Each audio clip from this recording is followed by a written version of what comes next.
Hello everyone, कैसे हैं आप सब। एफजी स्कूल में एलिमेंट्री स्कूल टीचर की बहुत सारी पोजीशंस अनाउंस हुई हैं। अब उसके लिए आपको तैयारी की भी ज़रूरत है, तो उसकी तैयारी के लिए हमें एक क्वेश्चन पेपर मिला है जिसको हम आज डिटेल से सॉल्व करने की कोशिश करेंगे। और ये लास्ट पेपर जो हुआ था 2024 में, वो पेपर हमें मिला है। आज हम इसको डिटेल से सॉल्व करने की कोशिश करेंगे। इसमें आपको ये पता होना चाहिए कि 10 नंबर का आपका इंग्लिश का पोर्शन होगा और 10 नंबर का आपका साइंस का पोर्शन होगा। उसके बाद पार्क स्टडी का भी 10 नंबर का होगा और उसके बाद मैथ्स के भी आपके पास 10 क्वेश्चन होंगे और उसके बाद पेडागॉजी के भी आपके पास 10 क्वेश्चन होंगे। ये 50 मार्क्स का जो है आपके पास पेपर होगा और आज हम इसको डिटेल से सॉल्व करने की कोशिश करेंगे। आई होप आप ये पेपर देखने के बाद, ये वीडियो देखने के बाद आप इस काबिल हो जाएंगे कि इस टाइप का जो भी पेपर आएगा आप उसको अच्छे से सॉल्व कर सकें। सो हम बढ़ते हैं वीडियो की तरफ। सबसे पहले जो इसका पोर्शन है वो इंग्लिश पोर्शन है, इंग्लिश कम्प्रीहेंशन। मैं इंशाल्लाह आपको इतनी डिटेल से इसको समझाऊंगा कि आप इसको, अगर इस टाइप का कोई भी क्वेश्चन आता है तो आप उसको अच्छे से कर सकेंगे। So first of all the English portion में पहला क्वेश्चन है, what is the antonym of the invincible. Invincible का जो है एंटोनिम क्या है। एंटोनिम आपको पता होना चाहिए पहले कि एंटोनिम किसको कहते हैं। एंटोनिम जो होता है वो मुतजाद, जिसको उल्टा आप कहते हैं, वो होता है, अपोजिट वर्ड होता है। तो इन्वेंसिबल का मीनिंग जो होता है, ये आपको पहले पता होना चाहिए कि इन्वेंसिबल कहते हैं नाकाबिल तस्खीर। अब नाकाबिल तस्खीर मजबूत के मीनिंग में आप ले लें कि स्ट्रांग को कहते हैं। सो इसमें supreme, vulnerable, secure and godhead. अब इसमें वल्नरेबल जो है ना, इसका मीनिंग होता है कमज़ोर, लागर। तो इसका जो करेक्ट आंसर होगा, the right answer will be vulnerable. So this is the right answer of this question. Next है the synonym of the reconcile. Reconcile का सिनोनिम क्या है। सिनोनिम कहते हैं जो मुतरादिफ होता है, जो सेम मीनिंग होते हैं। रिकॉन्साइल जोड़ने को कहते हैं, सुलह करने को कहते हैं। तो अब देखें, रिफ्यूज है, स्कैटर है, अपसेट है, ये सारे इसके अपोजिट आते हैं। तो इसका सिनोनिम है वो इंटीग्रेट है। This is the right answer. To emerge out of thin air means to emerge out of thin air, ये एक इडियम्स है जिसका मीनिंग है कि अचानक से कुछ हो जाना। तो इसका जो राइट आंसर होगा वो ये होगा, answer C, appear suddenly. It was raining heavily yesterday night so they dash out. अब येस्टरडे आया तो ये पास्ट टेंस है। तो अब इसमें आपने ये पास्ट कॉन्टिन्यूस टेंस है। अगर पास्ट कॉन्टिन्यूस टेंस पहले टेंस में, सेंटेंस में यूज हो तो दूसरे सेंटेंस में लाजमी आपने फिर पास्ट टेंस को ही यूज करना है। So they dash out, they did not go, did not went. अब डिड नॉट के बाद वेंट तो यूज नहीं हो सकता, क्योंकि डिड आप यूज कर लिया तो उसके बाद आपने फर्स्ट फॉर्म यूज करनी है। सो this is the right answer. If she dash hard, if she dash hard, she would have passed the exam. अब ये बेसिकली क्या है, ये वो जो कंडीशनल सेंटेंसेस होते हैं उसमें से एक सेंटेंस आया है। तो इसका राइट आंसर होगा if she had worked, this is the right answer, had worked, C. Next, the participants did not agree dash the agenda presented. The participants did not agree, participants agree नहीं है जो agenda present किया गया। with the होगा, agenda के साथ आप with लगाएंगे, with the agenda presented, agree with। the dash weather forced us to stay indoor, यानी जो जब अच्छा वेदर ना हो, बैड वेदर हो, तो उसको आप क्या बोलेंगे, उसको inclement बोलेंगे। this is the right answer। Choose the correctly spelled word. जो करेक्टली स्पेलिंग जिसके हैं, तो आपको पता है कि करेक्ट स्पेलिंग अपॉर्चुनिटी के ये स्पेलिंग इसके करेक्ट होंगे, द वर्ड अपॉर्चुनिटी। उसके बाद है जी, what type of conjunction is used in this sentence. Conjunction जो है, she wanted to go swimming but it was raining. Conjunction आपको पता है जॉइनिंग वर्ड्स को कहते हैं। और बट जो है वो कौन सा कंजंक्शन है, मैं आपको बता देता हूँ कि ये कुछ वर्ड्स हैं जो फेन बॉयज में आते हैं। फेन, FANBOYS, यानी फॉर और बट और येट सो, इस तरह के जो है ना वर्ड्स। बट फेन में F से फॉर ए से एंड, और एन से नॉर, और फिर येट बॉय से बी से बट, और येट सो, यानी फॉर एंड नॉर बट और येट सो, ये सारे वर्ड्स जो हैं ये कोऑर्डिनेटिंग कंजंक्शन होते हैं। ये आपने याद रख लेने हैं, ये वर्ड्स फेन बॉय से जो वर्ड्स बनते हैं उसको कोऑर्डिनेटिंग कंजंक्शन कहते हैं।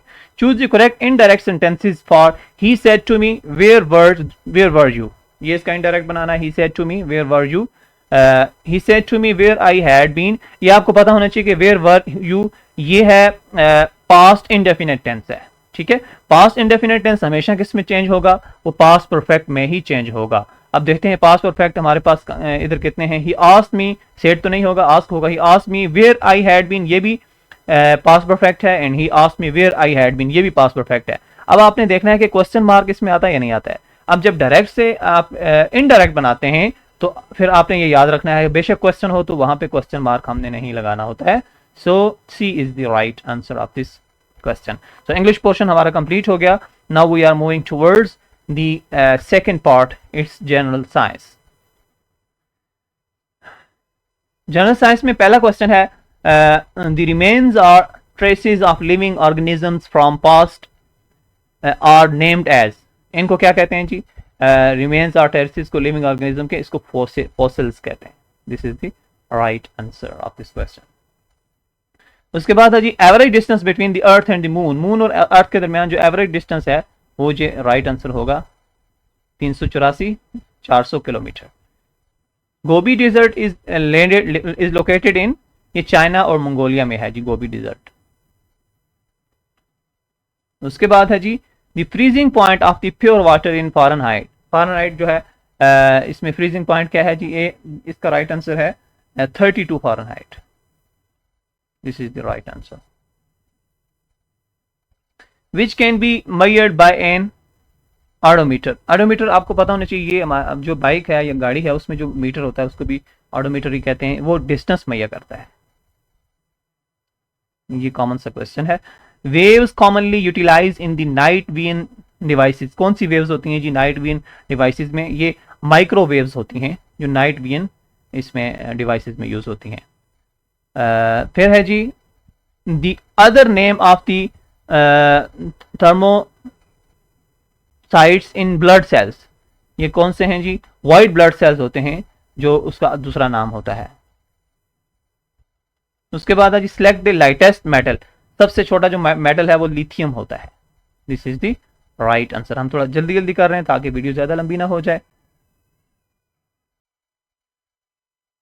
उसके बाद है जी which algorithm is used in artificial intelligence to analyse and understand natural language, कौन सा जो है एल्गोरिथम यूज होता है? ये जी natural language processing. This is the tool in artificial intelligence, AI जो है। The name of the second robot which was developed in 1956 for problem solving, learning and interacting with its environment, ये Robby है जो robot 1956 में use हुआ था। Okay जी, next portion हमारे पास है जी पाकिस्तान स्टडी। पाकिस्तान स्टडी जो है इसमें हम देखते हैं कौन कौन से क्वेश्चन है हमारे पास। Famous Allahabad sessions was address by Allama Iqbal, ये बहुत ही फेमस क्वेश्चन है और ये तकरीबन हर टेस्ट में आता है, तो ये 1930 इसका राइट आंसर है। When was the 18th amendment bill passed away by national assembly, national assembly से 18th अमेंडमेंट कब हुई थी जी? इसका जो राइट आंसर है वो है अप्रैल 15 2010, अप्रैल 15 2010। Who was elected as the Speaker of National Assembly after 2024 election? 2024 के इलेक्शन के बाद कौन सा नेशनल असेंबली में स्पीकर बना? उमर अयूब, यूसुफ रजा गिलानी, असद कैसर, याद सादक। याद सादक जो है इसका राइट आंसर होगा यहाँ पे। The Lahore resolution was moved by, Lahore जो है ना, लाहौर की जो करारदाद थी वो फजल हक ने मूव की थी, पास की थी, पेश की थी। उसके बाद है जी an ancient fort which is accepted as UNESCO world heritage site is located in which province and indicate its name. आपने दो चीजें बतानी है, एक ये है कि वो an incident fort which is accepted, कौन सी वो है फोर्ट का नाम बताना है और फिर बताना है कि वो कौन सा प्रोविंस है। इसका राइट आंसर है जी रानी कोट फोर्ट, और ये जो प्रोविंस है वो सिंध का प्रोविंस है। उसके बाद है जी the senate of Pakistan comprised of dash seats.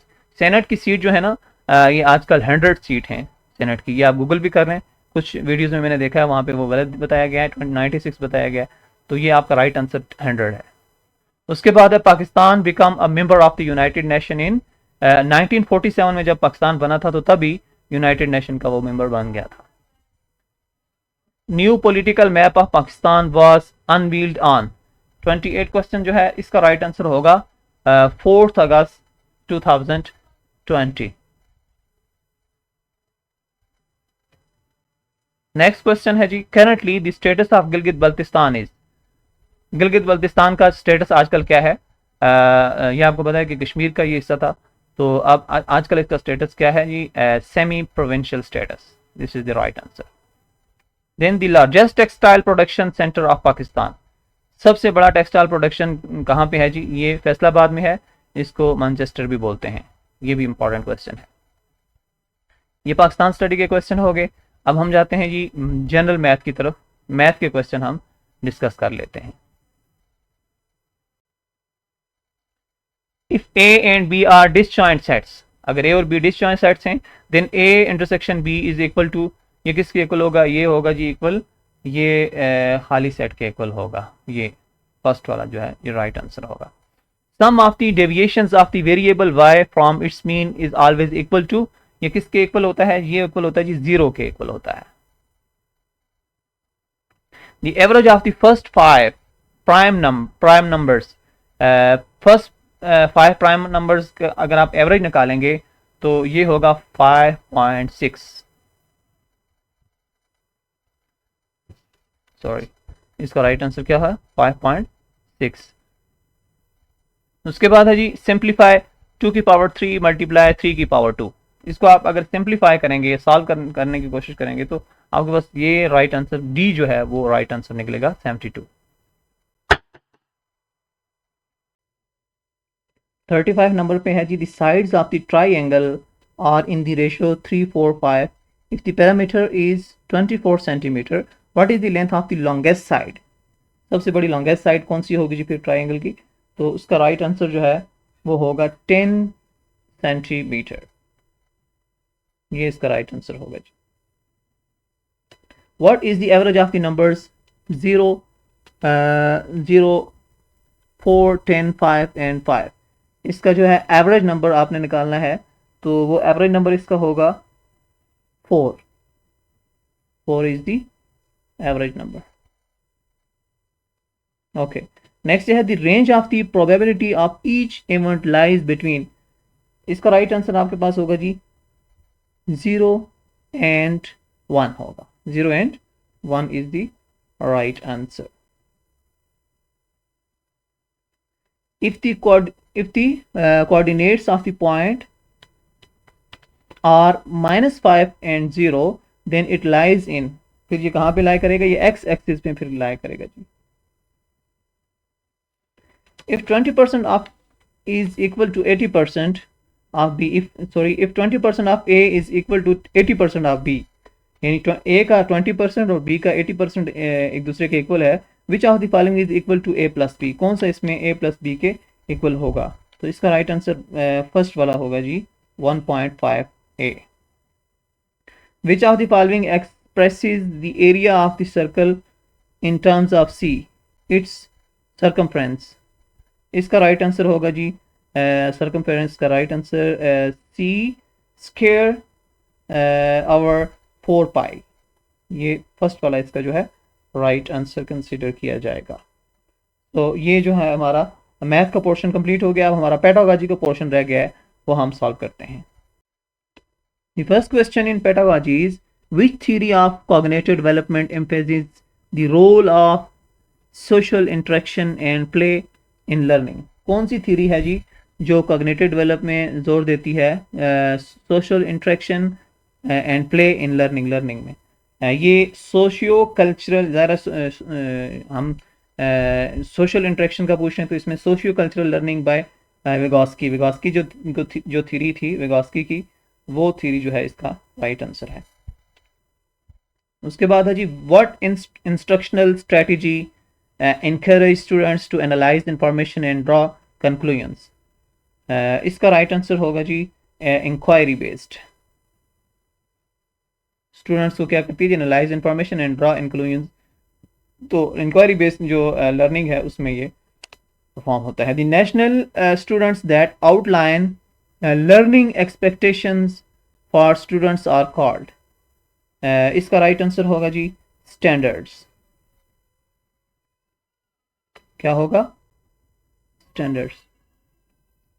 Which classroom management technique involves dividing students into small groups to complete a task? Which classroom management technique, कौन सी classroom management technique जो है वो उसमें ये शामिल होता है कि आप क्या करें, dividing students in small group, students के आप छोटे ग्रुप बनाएं कोई भी टास्क कंप्लीट करने के लिए। तो इसका राइट आंसर होगा जी इंक्वायरी बेस्ड लर्निंग जो है वो, उसमें आप छोटे छोटे टास्क देते हैं बच्चों को। What is the primary goal of effective classroom management? Effective classroom management का सबसे बुनियादी मकसद, बुनियादी गोल क्या होता है जी इसका?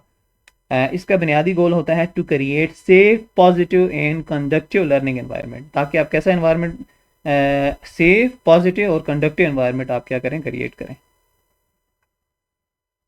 इफेक्टिव क्लासरूम मैनेजमेंट से। Which type of assessment provides ongoing feedback to improve students learning?